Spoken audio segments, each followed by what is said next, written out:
The morning sun streamed through the tall windows of Windsor Castle as King Charles III sat at his mahogany desk, reviewing the guest list for the upcoming state dinner. His fingers drummed nervously against the polished surface as he scanned the names of dignitaries, politicians, and nobility who would grace the grand hall. However, there was a glaring omission that would soon create ripples throughout the royal household. Camilla, the queen consort, had been looking forward to this evening for weeks. It wasn't just any state dinner, it was a celebration honoring charitable organizations across Britain, many of which held special meaning to her heart. She had personally worked with several of these charities for decades, long before she ever imagined she would hold such a prestigious title as she prepared for her morning tea in her private sitting room. Camilla's personal secretary, Margaret, approached with a concerned expression. Margaret had been with the royal household for over 15 years and had never seen such an unusual situation unfold. "Your Majesty," Margaret began hesitantly, "there seems to be an issue with tonight's seating arrangements.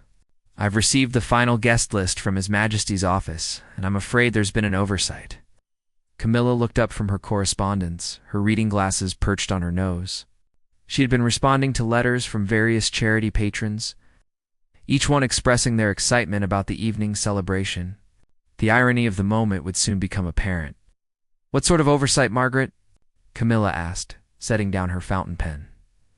Margaret shifted uncomfortably, clutching the official document in her hands. "Your family members, ma'am. Your children and grandchildren, none of them appear to be on the guest list. Tom Parker Bowles, Laura Lopes, and their families. They're not included." The color drained from Camilla's face. She had specifically discussed with Charles the importance of having her family present at this particular event. Her son Tom, a successful food writer, and her daughter Laura, who had always supported her mother's royal duties, had been planning to attend for months. Her grandchildren had been especially excited about seeing the grand ballroom and meeting some of the distinguished guests. "There must be some mistake," Camilla said, her voice barely above a whisper. "Charles assured me that Tom and Laura would be invited." "We discussed this just last week," Margaret nodded sympathetically. "I checked with the Lord Chamberlain's office 3 times, ma'am. They confirmed that His Majesty personally reviewed and approved the final list. There are no Parker Bowles or Lopes family members included." Camilla's hands trembled slightly as she reached for her teacup. The delicate china felt cold against her fingers, matching the chill that had suddenly filled the room. She had faced many challenges since becoming queen consort, but this felt like a personal betrayal. From the man she loved and had stood beside through countless public appearances and private struggles, the queen consort excused Margaret and sat alone in her sitting room, staring out at the castle gardens where she often walked to clear her mind. The carefully manicured hedges and blooming roses seemed to mock her current situation. Everything appeared perfect on the surface, but underneath lay hidden tensions and unspoken disappointments. Meanwhile, in another wing of the castle, Charles was meeting with his private secretary, Sir Clive Alderton. Reviewing the final preparations for the evening, the king appeared focused and determined, checking off items on his lengthy to-do list with mechanical precision. "The seating chart has been finalized, Your Majesty," Sir Clive reported. "All the major charity representatives will be seated at the head tables, along with the government ministers and foreign dignitaries." Charles nodded approvingly, seemingly unaware of the brewing storm within his own household. He had been so consumed with ensuring the evening would be a success for the charitable organizations that he had lost sight of the personal implications of his decisions. "Excellent," Charles replied. "And the media arrangements?" "All confirmed, sir. The photographers will capture the key moments. And the press release highlighting your commitment to these charities will be distributed tomorrow morning." Word of the guest list began to spread among the castle staff. Whispered conversations in the corridors revealed the shock and confusion felt by many who would work closely with the royal family. Several longtime employees who had witnessed Camilla's gradual integration into the royal fold were particularly disturbed by this apparent slight. Lady Susan Hussey, one of the Queen's former ladies-in-waiting who had remained close to the family, heard about the situation through the palace grapevine. Her decades of experience with royal protocol told her that this was not merely an administrative error. Such oversight simply did not happen at this level of planning. Tom Parker Bowles, unaware of the developing situation, had spent the morning selecting his formal attire for the evening. As a respected food critic and author, he had attended numerous high-profile events, but nothing compared to a state dinner at Windsor Castle. He had planned to bring his children, giving them a rare glimpse into their step-grandfather's world. Laura Lopes, meanwhile, had arranged for childcare and taken time off from her art gallery work to attend the dinner with her husband. She had been particularly looking forward to seeing her mother in her element, gracefully hosting one of the most important social events of the year. Neither of Camilla's children had any indication that their evening plans were about to be dramatically altered. They trusted that their inclusion in such an important family event was a given, especially considering the significance of the charities being honored, many of which had been supported by their mother long before her marriage to Charles, as the sun began to set over Windsor Castle, casting long shadows across the ancient stones. The stage was set for an evening that would test the very foundations of the royal family's unity. The grand ballroom was being prepared with exquisite care. Crystal chandeliers sparkled overhead, and the finest china and silverware awaited the distinguished guests. But in her private quarters, Camilla sat alone, contemplating how to handle a situation that threatened to expose the delicate balance she had worked so hard to maintain between her roles as queen consort, mother, and stepmother. The woman who had learned to navigate the complexities of royal life with grace and dignity now faced perhaps her greatest personal challenge yet. The evening ahead would prove to be far more than a celebration of charitable works. It would become a defining moment that would reveal the true dynamics within the modern royal family. The grandfather clock in the main hallway chimed 5 times as Camilla finally gathered the courage to confront her husband about the guest list. She had spent hours rehearsing what she would say, trying to find the right balance between expressing her hurt and maintaining the diplomatic tone that royal life demanded. Her years of experience in navigating delicate situations had taught her that timing and approach were everything. Charles was in his study, reviewing his speech for the evening, when Camilla knocked gently on the heavy oak door. The room smelled of leather-bound books and the Earl Grey tea he favored in the late afternoons. Maps and architectural drawings covered his desk alongside correspondence from various Commonwealth nations. "Come in," Charles called without looking up from his papers. Camilla entered quietly, her hands clasped in front of her. She had changed into a deep blue dress that Charles had once complimented, hoping it might soften whatever difficult conversation lay ahead. The afternoon light filtering through the study windows created an almost ethereal atmosphere that seemed inappropriate for the tension filling the room.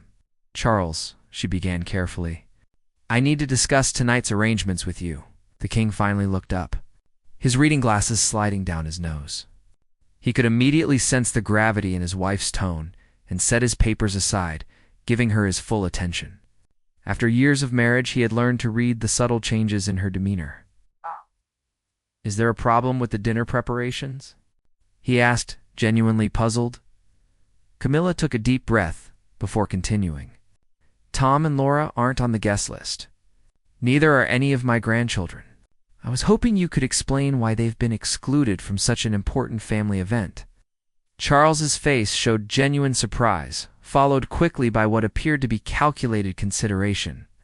He removed his glasses and cleaned them slowly, a habit Camilla recognized as his way of buying time when faced with uncomfortable situations.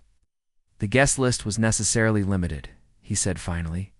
"We could only accommodate a certain number of people, and priority had to be given to the charitable representatives and official dignitaries."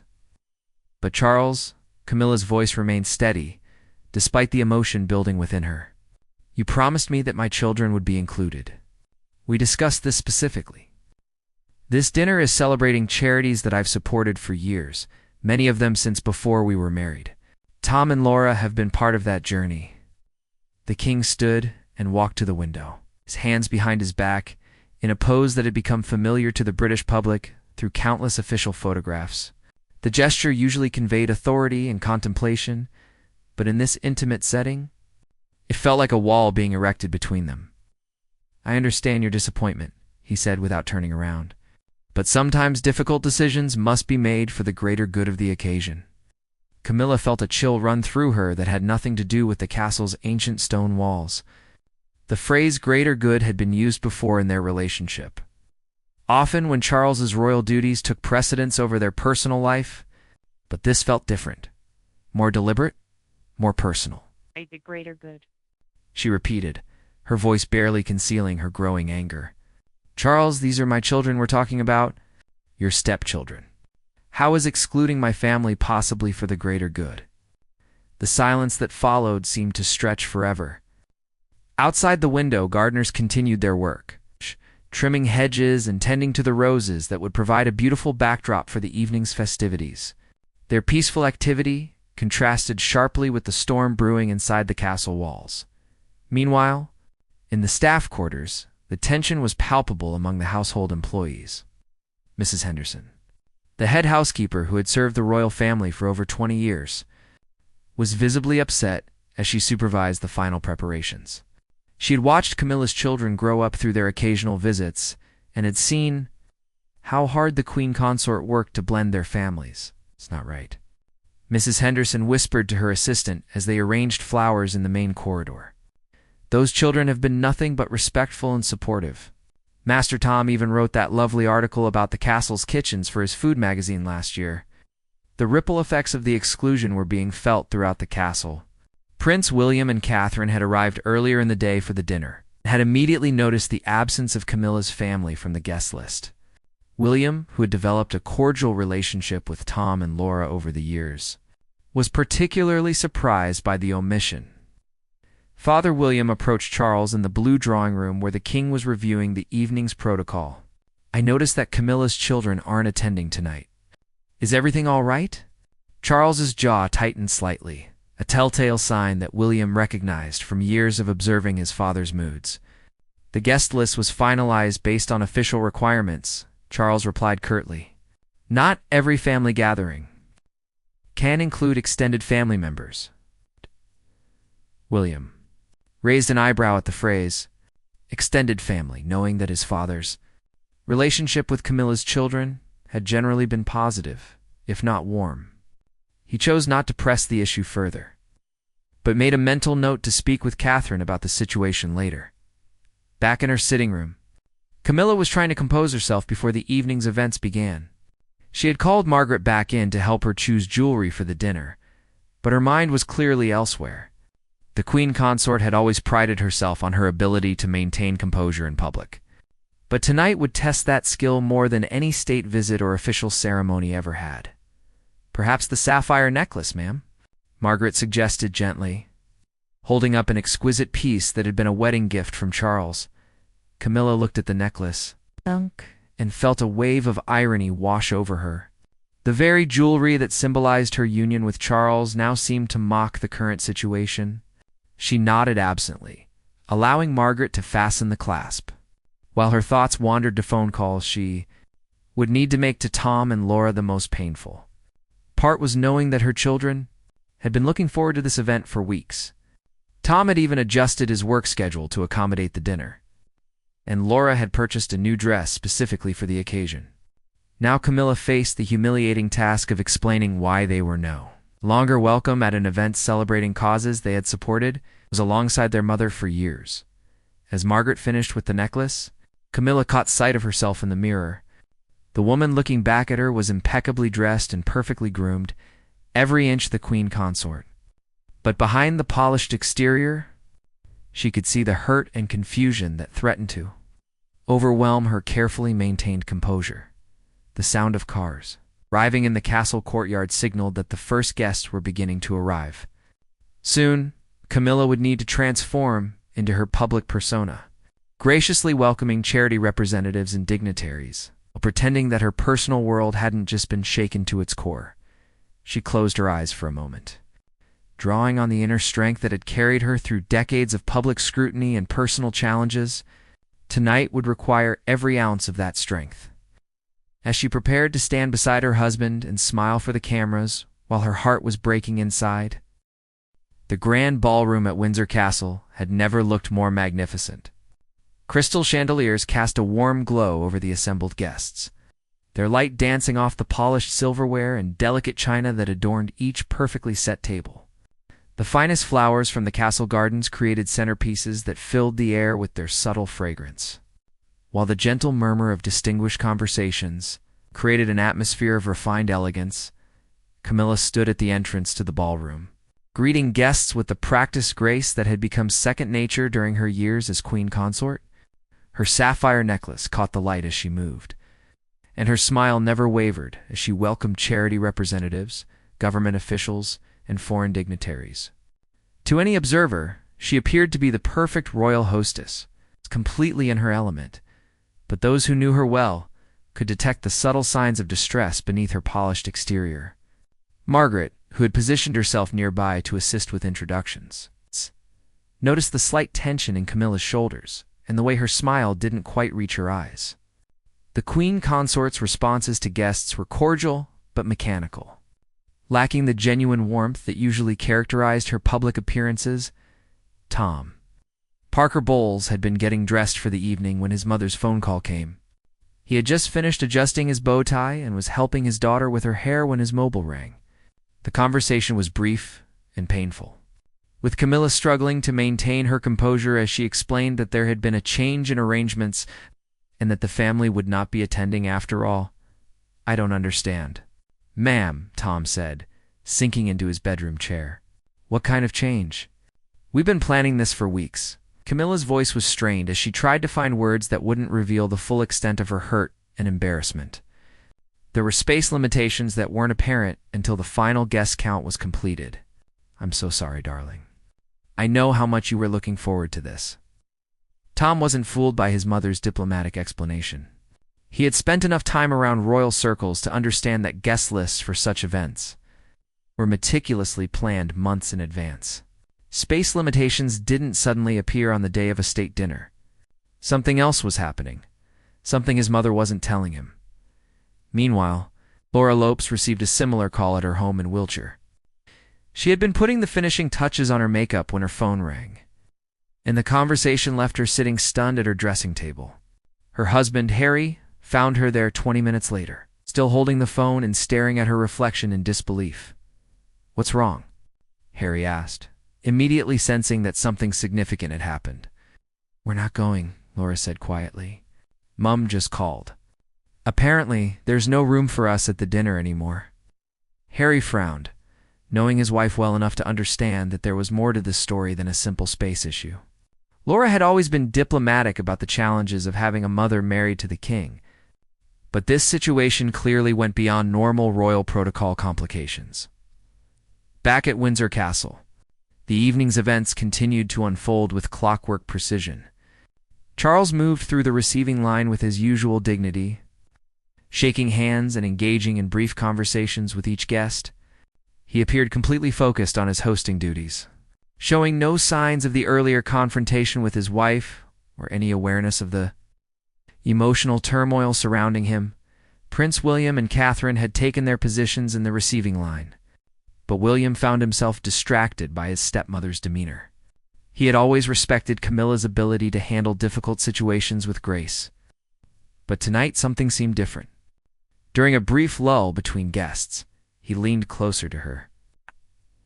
"Are you all right?" he asked quietly, his voice filled with genuine concern. Camilla turned to him with a grateful smile that was the first authentic expression she had shown all evening. "Thank you for asking, William.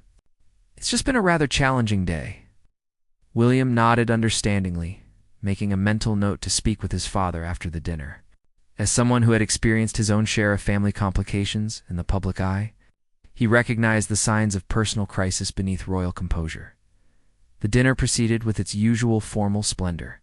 Course after course emerged from the castle kitchens, each dish prepared to perfection by the royal chefs who had trained for years to handle such prestigious events. The conversation at each table flowed smoothly, covering topics from charitable initiatives to cultural exchanges, while the gentle clink of silverware against china provided a refined soundtrack to the evening Charles delivered his speech about the importance of charitable work in British society, praising the organizations being honored and their tireless efforts to improve communities across the nation. His words were eloquent and heartfelt, drawing warm applause from the assembled guests who were clearly moved by his passion for the causes being celebrated. But as Charles spoke about the importance of family support in charitable endeavors and the role that personal connections play in sustaining long-term commitment to worthy causes, Camilla felt each word like a physical blow. The irony was almost unbearable. Here was her husband praising family involvement in charitable work while having deliberately excluded her own family from an event celebrating exactly that kind of commitment. Lady Susan Hussey, seated at one of the head tables, watched the proceedings with growing concern. Her decades of experience with royal events had given her an intuitive understanding of family dynamics, and she could sense the undercurrents of tension despite the outward appearance of success. She made a mental note to arrange a private conversation with Camilla in the coming days. The charity representatives at the dinner were genuinely touched by the recognition they received. Many spoke emotionally about their work and the difference that royal patronage had made to their organizations. Several specifically mentioned Camilla's personal involvement and the time she had spent visiting their facilities and meeting the people they served. One representative from a literacy charity stood to thank the Queen Consort personally, speaking about how Camilla's advocacy had helped them expand their programs to reach thousands more children. The woman's heartfelt words drew enthusiastic applause from the entire room, but they also highlighted the deep irony of the evening's hidden drama as the formal dinner concluded and guests moved to the adjoining reception room for coffee and conversation. Camilla excused herself briefly. She slipped away to a small antechamber where she could have a moment of privacy to collect herself. The evening had been a success by any external measure, but internally she felt as though she had been performing a role. While her real self remained hidden and hurt, Margaret found her there a few minutes later. Looking out at the castle grounds through a small window, the loyal secretary approached quietly, unsure whether to speak or simply wait for her mistress to be ready to return to the reception. "The guests are asking after you, ma'am," Margaret said gently. "Several of the charity representatives would like to thank you personally before they leave." Camilla nodded and straightened her shoulders, preparing to return to her public role. But as she walked back toward the reception room, she couldn't shake the feeling that this evening had fundamentally changed something in her relationship with Charles and her position within the royal family. The celebration of charitable work had become a painful reminder that even in her most important professional role, her personal family remained unwelcome in her husband's world. The days following the state dinner passed in an uncomfortable silence that seemed to permeate every corner of Windsor Castle. Camilla maintained her public schedule with her usual professionalism, attending charity visits and official engagements without betraying any hint of the personal turmoil that consumed her private moments. But behind closed doors, the atmosphere between the king and queen consort had grown noticeably strained. Charles appeared to be carrying on as if nothing had happened, diving into his official duties with renewed vigor. He held meetings with government ministers, reviewed Commonwealth correspondence, and prepared for an upcoming state visit from the President of France. His ability to compartmentalize personal issues when royal duties demanded his attention had always been one of his strengths. But now it felt like emotional avoidance to those around him. The castle staff, typically discreet about royal family dynamics, found themselves walking on eggshells. Mrs. Henderson noticed that the king and queen consort were no longer taking their morning tea together in the blue drawing room, a daily ritual they had maintained throughout their marriage. Instead, Charles took his breakfast in his study while reviewing official papers, and Camilla preferred the solitude of her private sitting room. Margaret had become increasingly concerned about her mistress's well-being. The queen consort's usually healthy appetite had diminished significantly, and she seemed to be sleeping poorly. Dark circles beneath her expertly applied makeup told a story that public appearances couldn't reveal. The woman who had always found strength in her family connections now seemed isolated even within her own home. Prince William decided to take action when he received a disturbing call from Tom Parker Bowles. Tom, usually diplomatic about royal family matters, couldn't hide his confusion and hurt over the dinner incident.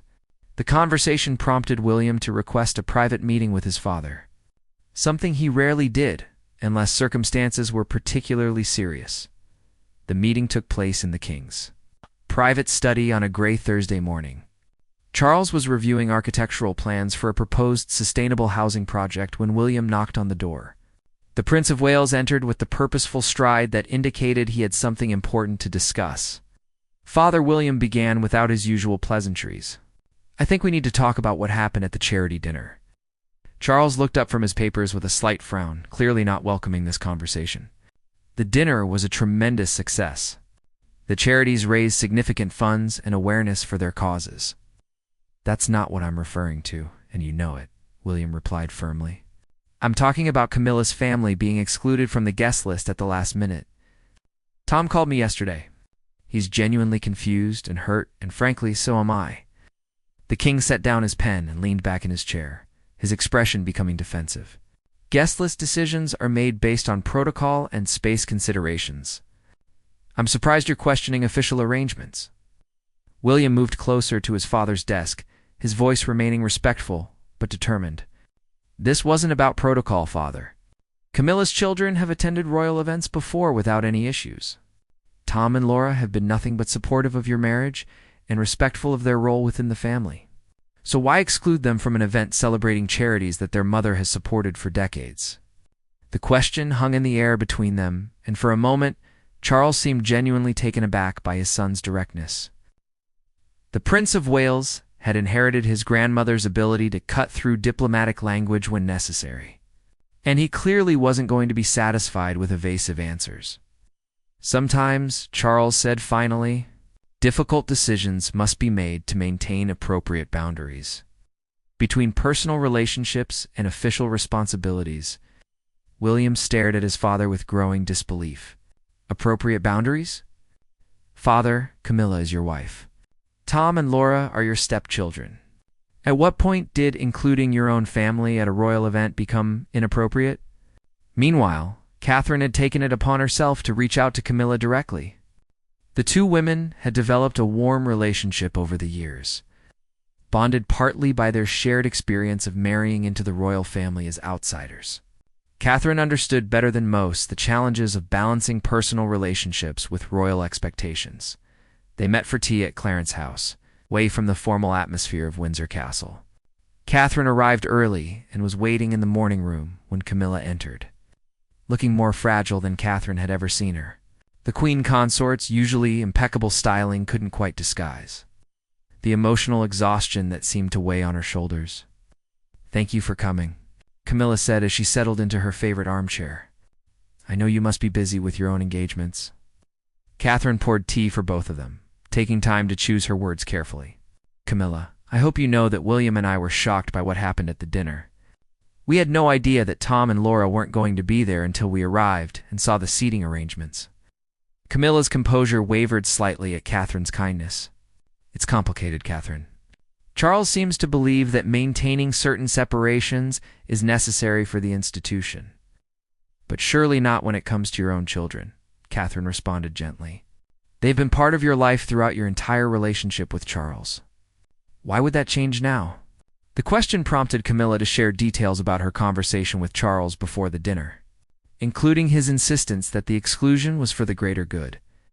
Catherine listened with growing concern, recognizing patterns that reminded her of the institutional pressures she had faced during her own early years in the royal family. "Have you considered that this might not really be about the dinner at all?" Catherine suggested carefully. "Sometimes these situations are symptoms of larger issues that haven't been directly addressed." Back in London, Tom Parker Bowles was struggling with his own emotional response to the situation. As a respected food writer and critic, he'd built his career independently of his mother's royal connections. But he had always appreciated the warm welcome he had received from the broader royal family. The sudden exclusion felt like a rejection not just of him personally, but of his mother's entire pre-royal life. He called his sister Laura to discuss their response to the situation. Both had been raised to handle family difficulties with dignity and discretion. But this incident challenged those principles in ways they hadn't anticipated. "I don't think Mum is telling us everything," Tom said during their phone conversation. "Something else is going on here. This wasn't just a space limitation or a protocol issue," Laura agreed, having noticed changes in her mother's demeanor during their recent conversations. "She seems different lately. More guarded, less confident. This dinner situation might just be the tip of the iceberg." They decided to write a joint letter to Charles, expressing their confusion about the dinner incident, while reaffirming their respect for his position and their support for their mother. The letter was carefully crafted to avoid any accusatory language while making it clear that they were aware something significant had occurred. The letter arrived at Windsor Castle on the same day that Prince William was having his confrontational conversation with the king. Charles read it in his study that evening, and for the first time since the dinner, he seemed to genuinely consider the impact of his decisions on the people involved. The letter was respectful but direct, expressing Tom and Laura's hurt at being excluded from an event celebrating causes they had supported alongside their mother. They asked for clarification about their role within the family, and whether they should expect similar exclusions from future events. The tone was diplomatic, but carried an unmistakable undercurrent of disappointment and confusion.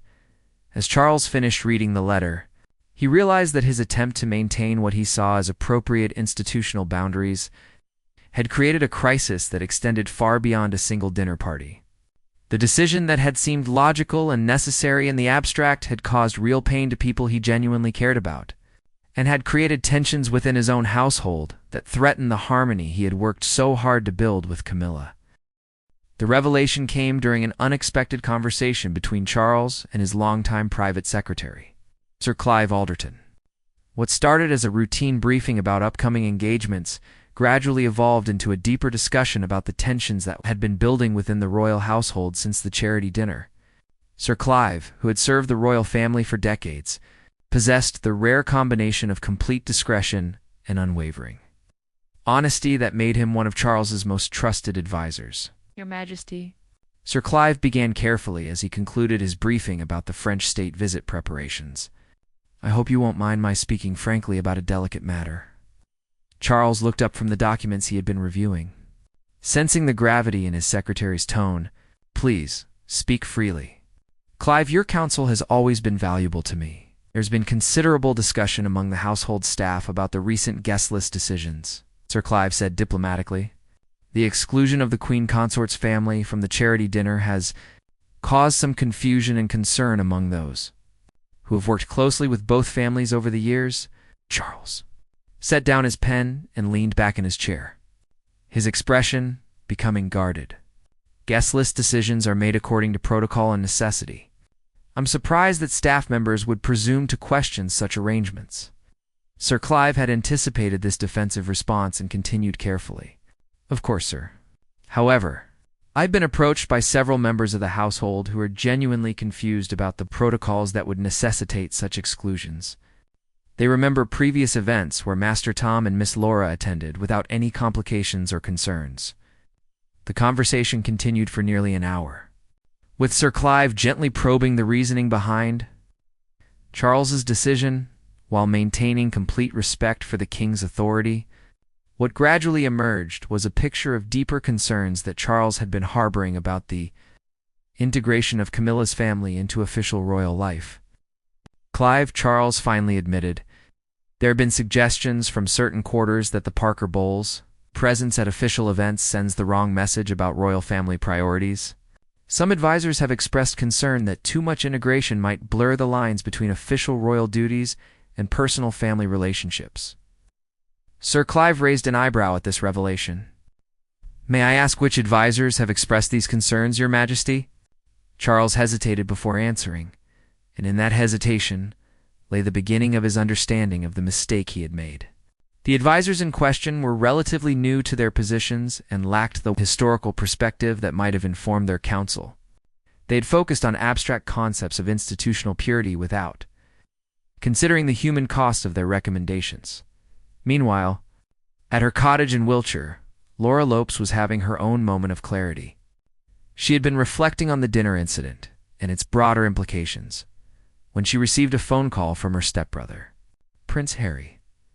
Despite the geographical distance and their different life circumstances, Harry had maintained contact with Camilla's children and had heard about the dinner situation through family channels.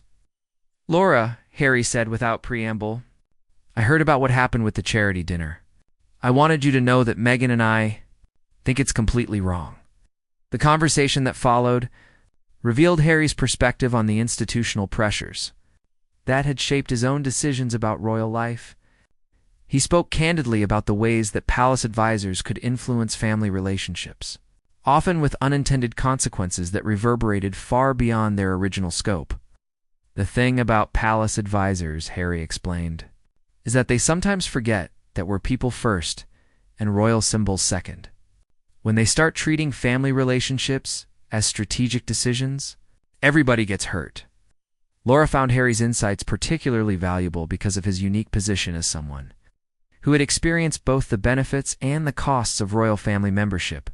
His willingness to speak openly about institutional pressures helped her understand that her family's exclusion might not have been personally motivated, but rather the result of misguided counsel. Back at Windsor Castle, Camilla was experiencing her own breakthrough moment during a private meeting with Lady Susan Hussey. The elderly courtier had requested the meeting specifically to discuss the recent tensions, bringing with her decades of experience in navigating royal family dynamics during times of change and stress. "My dear Lady Susan," began as they settled in Camilla's sitting room, "I've watched this family through many challenges over the years, and I recognize the signs of external pressure affecting internal relationships." Camilla looked at her gratefully, relieved to have someone with whom she could speak openly about her concerns. "I keep wondering if I've misunderstood my role somehow. Perhaps I've been too presumptuous in assuming that my children would naturally be included in family events." Lady Susan shook her head firmly. "Nonsense. Your children have been gracious and appropriate in every interaction I've witnessed. This situation smells of advisory mischief to me. Someone has been whispering in the king's ear about institutional protocols that don't actually exist." The conversation continued with Lady Susan sharing stories from previous royal transitions, including the challenges faced by other family members who had married into the institution. She emphasized that successful royal marriage is required, finding the right balance between official duties and personal relationships, not choosing one over the other. "The institution is strengthened by authentic family relationships," Lady Susan explained, "not weakened by them. Advisors who counsel otherwise are usually protecting their own positions rather than serving the crown." Her words had a profound impact on Camilla, who began to understand that the dinner incident might have been influenced by factors beyond her husband's personal feelings.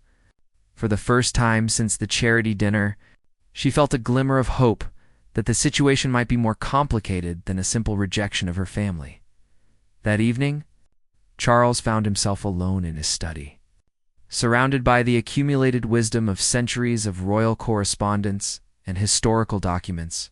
The weight of the conversations from the day pressed heavily on his mind, particularly Sir Clive's gentle but pointed questions about the source of his advisors. Concerns as he reflected on the events of the past week, Charles began to recognize patterns that troubled him deeply. The advisors who had counseled him about appropriate boundaries were the same individuals who had consistently advocated for a more isolated, traditional approach to royal duties. They had framed their advice in terms of institutional protection, but their recommendations had consistently resulted in increased distance between the royal family and the people they served.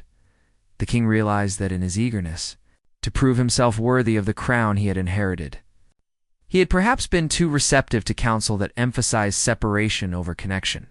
The charity dinner, which should have celebrated the very community engagement that defined modern royal service, had instead become an exercise in exclusion that contradicted everything he claimed to believe about the monarchy's role in contemporary society. A soft knock on his study door interrupted his contemplation. "Come in," he called, expecting to see one of his private secretaries with evening correspondence. Instead, Camilla entered quietly, still wearing the simple dress she had worn to her afternoon engagement at a children's literacy center. She looked tired, but determined, carrying herself with the dignity that had seen her through countless public appearances and private challenges. "Charles," she said simply, "I think we need to talk." The king set aside his papers and gestured to the comfortable chairs by the fireplace, away from the formal atmosphere of his desk. As they settled across from each other, the familiar surroundings of the study seemed to provide a neutral ground for the difficult conversation that both knew was overdue. "I've been doing a great deal of thinking since the dinner," Camilla began, her voice steady but emotional. "And I've come to realize that we may both have been responding to pressures that aren't really coming from each other." Charles looked at his wife with surprise and growing attention. He had expected accusation or demands for explanation, not this thoughtful analysis of external influences. "Lady Susan spent some time with me today," Camilla continued, "helping me understand how institutional advice can sometimes conflict with family wisdom. She made me realize that the Charles I married would never have excluded my children from an event celebrating causes. They've supported alongside me for years, which means something or someone influenced you to make that decision." The king felt a rush of recognition at her words. The woman sitting across from him was the same person who had supported him through his mother's death, his accession to the throne, and countless personal and professional challenges. She was also the woman whose judgment and insight he had come to trust implicitly in matters both public and private. "You're right," he said quietly. "I've been receiving counsel about maintaining what they call institutional clarity in family matters. The advisors suggested that too much integration of your children into official events might send confusing messages about royal family structures." Camilla nodded thoughtfully. The morning sun streamed through the windows of Clarence's house as Charles prepared for what he knew would be one of the most important conversations of his reign. He had arranged to meet with Tom Parker Bowles and Laura Lopes individually, believing that personal apologies required personal attention. The formal atmosphere of Windsor Castle seemed inappropriate for such intimate family discussions, so he had chosen the more relaxed setting of his London residence. Tom arrived first, clearly uncertain about what to expect from this unprecedented meeting. As a food writer accustomed to interviewing celebrities and public figures, he understood the dynamics of formal conversations, but this felt entirely different. He was being summoned by his stepfather, who also happened to be the King of England, to discuss a family situation that had left everyone confused and hurt.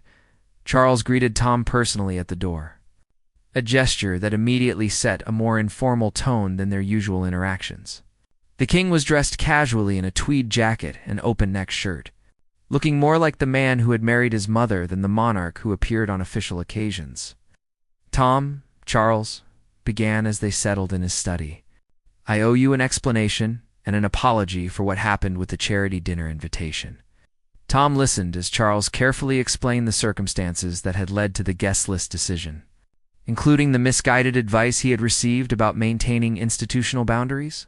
The king's honesty about his own poor judgment was both surprising and refreshing, showing a vulnerability that Tom had rarely seen from his stepfather. "I realize now that I allowed theoretical concerns about royal protocol to override practical considerations about family relationships," Charles continued. "Your support for your mother and for the causes she champions has been unwavering, and excluding you from that celebration was not only wrong but completely counterproductive to everything the evening was meant to represent."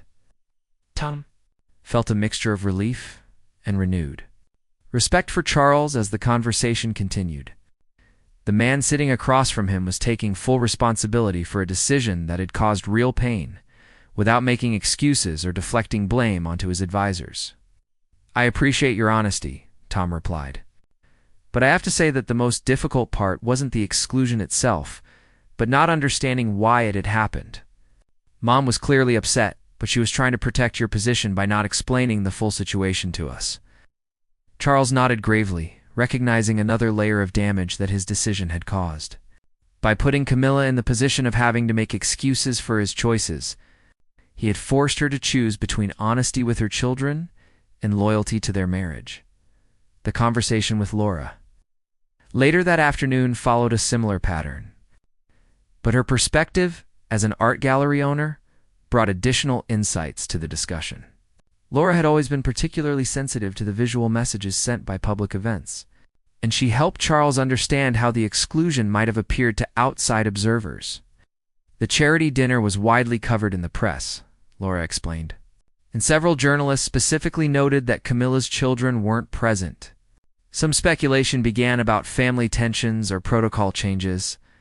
The absence became a story in itself. This revelation troubled Charles deeply, as he realized that his attempt to avoid sending confusing messages had actually created more confusion and speculation than including the family would have generated. The institutional protection he had sought had backfired completely, creating exactly the kind of media attention that proper royal management seeks to avoid.